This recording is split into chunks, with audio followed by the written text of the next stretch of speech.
ನಮಸ್ಕಾರ. ಕಲಿತಾ ಕರಣಿಗಳ ವಿಷಯದ ಕೊನೆಯ ಹಂತಕ್ಕೆ ಬರ್ತಾ ಇದ್ದೇವೆ.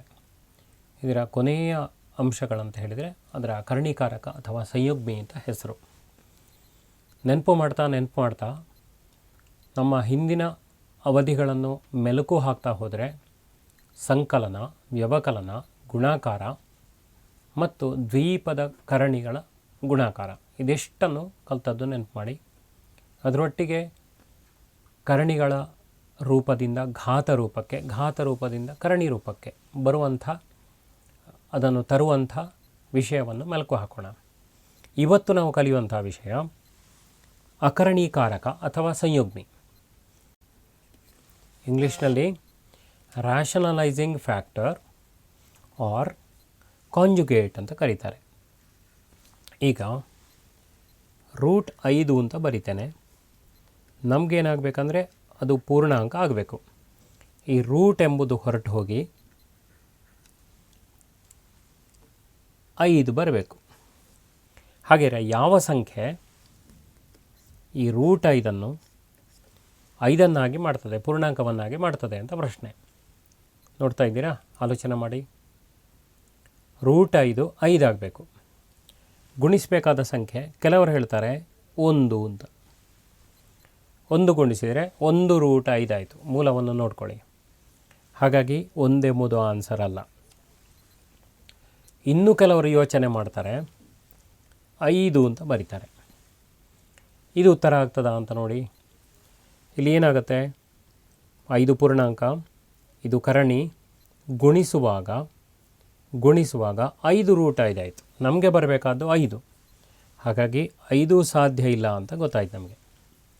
ಹಾಗೆಯೇ ಯಾವುದಾಗಬೇಕು, ಯಾವ ಸಂಖ್ಯೆಯಿಂದ ಇಲ್ಲಿ ಗುಣಿಸಬೇಕು ಅಂದರೆ √5 ಪ್ರಯತ್ನ ಮಾಡಿದರೆ ಎಷ್ಟಾಗ್ತದೆ? √5 ಗುಣಿಸಿದರೆ √25 ಆಯಿತು. ಗುಣಿಸುವಂಥದ್ದು 5 5 25 √5. √25 ಅಂದರೆ √5 ಆಗ್ತದೆ. ಹಾಗಾಗಿ ನಾವು ಬರೆಯುವಂಥದ್ದು √5 ಅಕರಣೀಕಾರಕ √5. ಅಂದರೆ ಈ √5 ಅಕರಣೀಕಾರಕವನ್ನಾಗಿ ಮಾಡಿ ಪೂರ್ಣಾಂಕವನ್ನು ನೀಡ್ತಾ ಇದೆ. ಇಲ್ಲಿ ಬರಿತೇನೆ √7 ಅಂತ ಇದೆ. ಈ ಸಂಖ್ಯೆಗೆ ಒಂದು ಸಂಖ್ಯೆಯನ್ನು ಗುಣಿಸಿದಾಗ 7 ಆಗಬೇಕಂದ್ರೆ ಪೂರ್ಣಾಂಕವಾಗಬೇಕು. ಯಾವ ಸಂಖ್ಯೆಯು ಈ √7 ಬಿಡುಗಡೆ ಮಾಡಿ ಪೂರ್ಣಾಂಕವನ್ನು ಕೊಡ್ತದೆ ಅಂದರೆ √7 ಬರಿತೇನೆ. ಬರಿಬೇಕಲ್ಲ ಅಷ್ಟು. ಈಗ ಗುಣಿಸಿದರೆ √49 ಆಯಿತು. ಯಾಕಂದರೆ ಕರ್ಣಿಕ್ರಮ ಒಂದೇ, 7 7 49 ಅಂತ ಹೇಳಿದರೆ 7 ಆಗ್ತದೆ. ಹಾಗೆಯೇ ಇಲ್ಲಿ ಏನು ಬರಿತೇವೆ ನಾವು? √7 ಅಕರ್ಣೀಕಾರಕ √7 ಹೀಗೆ ಬರಿಬೋದಾ? ಸರಿ. ಈಗ 2√3 ಅಂತ ಇದೆ. ಯಾವುದೋ ಒಂದು ಸಂಖ್ಯೆಯನ್ನು ಗುಣಿಸಿದಾಗ ಅದು 3 ಆಗಬೇಕು ಅಥವಾ 3ರ ಗುಣಕವಾಗಬೇಕು. 2√3 ಅಂತ ಇದೆ. ಯಾವುದೋ ಅಂಕೆಯನ್ನು ಗುಣಿಸಿದಾಗ ಇಲ್ಲಿರುವ ಕರಣಿ √3 ಅದು 3 ಆಗಬೇಕು ಅಥವಾ ಗುಣಕವಾಗಬೇಕು. 3ರ ಗುಣಕ 3 6 9 ಆಗಬೇಕು. ಈಗ ನಾವು ಗುಣಿಸಬೇಕಾದಂಥ ಸಂಖ್ಯೆ ಯೋಚನೆ ಮಾಡಿ. √3ರಿಂದಲೇ ಗುಣಿಸ್ತೇನೆ. ಗುಣಿಸಿದರೆ ನಮಗೆ ಈ ಕಲಿಕೆ ಗೊತ್ತಿದೆ. ಎಷ್ಟಾಗತ್ತೆ ಹೇಳಿ? ಇಲ್ಲಿ 2 ಪೂರ್ಣಾಂಕ, ಅದು ಅದೇ ರೀತಿ ಬರೀತೇನೆ. ಇಲ್ಲಿ √3 × √3 ಅಂದರೆ √9 ಆಯಿತು. ಆಗ ಇದು ಇಲ್ಲಿ ಎಷ್ಟಾಗ್ತದೆ? √2 × √9. ಇಲ್ಲಿ ಆಗುವಂಥ ಸಂಖ್ಯೆ ನೋಡಿ 2 × 3. ಆಗ 2 × 3 ಅಂತ ಆದರೆ ಇಲ್ಲಿ ಪೂರ್ಣಾಂಕ ಆಯಿತು, 6 ಆಯಿತು. ಇಲ್ಲಿ ಗಮನಿಸಬೇಕಾದ್ದು √3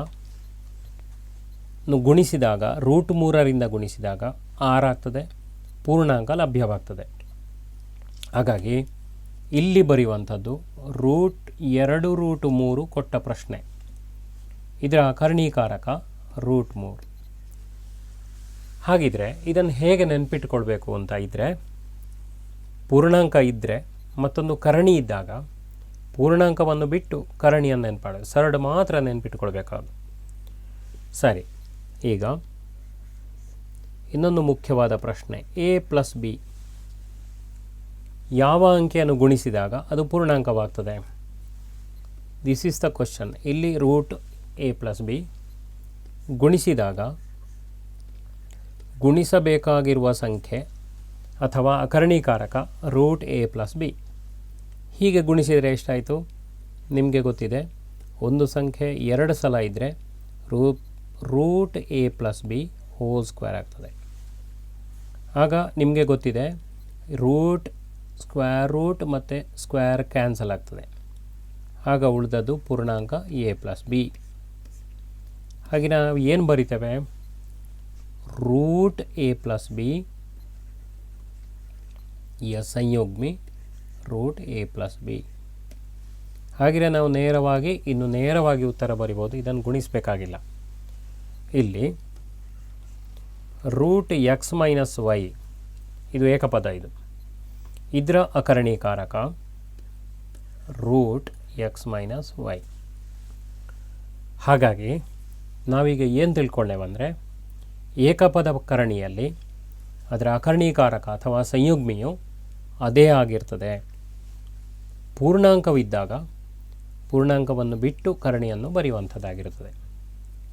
ಈಗ ನಾನೇ ನಿಮಗೆ ಕೆಲವು ಅಕರ್ಣೀಕಾರಕಗಳನ್ನು ಕೊಡ್ತೇನೆ, ನೀವು ಅದರ ನೇರವಾಗಿ ಒಂದೇ ಗೆರೆಯಲ್ಲಿ ಉತ್ತರ ಬರಲಿಕ್ಕೆ ಶಕ್ತರಾಗಬೇಕು. ನನ್ನ ಪ್ರಶ್ನೆ ಹೀಗಿರ್ತದೆ. ಒಂದನೇದು, ರೂಟ್ 11ರ ಅಕರ್ಣೀಕಾರಕ ಯಾವುದು? ನೀವು ಈ ಬಾಕ್ಸಲ್ಲಿ ಬರೆದಿದ್ದೀರಾ? ನೇರ ಉತ್ತರ ರೂಟ್ 11 ಬರೆದಿದ್ದೀರಿ ಅಂತಾದರೆ ನಿಮ್ಮ ಉತ್ತರ ಸರಿ. ಎರಡನೇ ಪ್ರಶ್ನೆ, 2 ರೂಟ್ 2 ಇದರ ಅಕರ್ಣೀಕಾರಕವನ್ನು ನೀವು ಇಲ್ಲಿ ಬರಿಬೇಕು. ರೂಟ್ 2 ಬರೆದಿದ್ದೀರಿ, ನಿಮ್ಮ ಉತ್ತರ ಸರಿ. ಮೂರನೇ ಪ್ರಶ್ನೆ, ರೂಟ್ ಎ ಪ್ಲಸ್ ಬಿ ಇದರ ಅಕರ್ಣೀಕಾರಕ root A plus b a ಬರಿಬೇಕು ಬಾಕ್ಸ್ ಒಳಗೆ. ನಾಲ್ಕನೇ ಪ್ರಶ್ನೆ, ರೂಟ್ ಡಿ ಪ್ಲಸ್ ಸಿ ಇದರ ಅಕರ್ಣೀಕಾರಕ ರೂಟ್ ಡಿ ಪ್ಲಸ್ ಸಿ. ಹಾಗಾಗಿ ಇನ್ನೆರಡು ಪ್ರಶ್ನೆಯನ್ನು ಕೊಡ್ತೇನೆ, ಇದಕ್ಕೆ ಉತ್ತರ ನೀವೇ ಬರಿಬೇಕು. 6 ರೂಟ್ ಎಕ್ಸ್ ಪ್ಲಸ್ ವೈ ಬರೀತೀರಾ? ಇನ್ನೊಂದು ಪ್ರಶ್ನೆ, x y root A plus b ಇದರ ಅಕರ್ಣೀಕಾರಕವನ್ನು ಬರಿಬೇಕು. ಈ ಎರಡು ನಿಮಗೆ ಪ್ರಶ್ನೆ. ಉತ್ತರ ಬರಿತೀರಾ? ಪ್ರಶ್ನೆ ಬರ್ಕೊಳ್ಳಿ ಮೊದಲು. ಸರಿ, ಇದರ ಉತ್ತರವನ್ನು ಮುಂದೆ ನೋಡೋಣ.